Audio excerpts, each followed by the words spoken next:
Per essere sincero, ho più di 70 anni e in mia vita non ho mai visto una roba del genere. Da un vento forte, una roba spaventosa. Ieri è stato proprio forte e anche tutte cassanette per strada, tutto.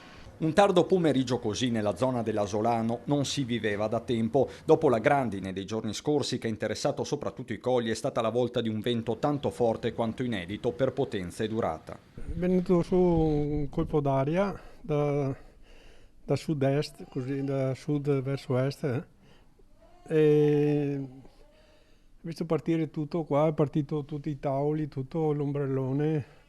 Abbiamo tirato su tutto. È durato almeno una buona mezz'ora e ha costretto l'intervento della protezione civile, del personale comunale e di diverse squadre dei vigili del fuoco. Uomini e mezzi che hanno operato per tutta la notte in vari angoli del territorio comunale. Nella zona vicino all'ospedale alcune piante sono cadute, diversi rami.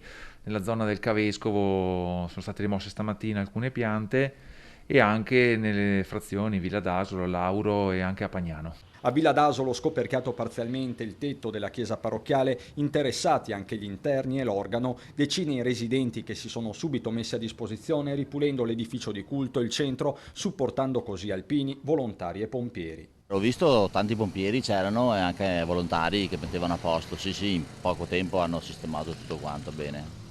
Diciamo che come al solito poi le persone fanno la differenza. Sì. In questo caso sì, la gente si mobilita. È aperto una strada privata, sì. Alberi caduti.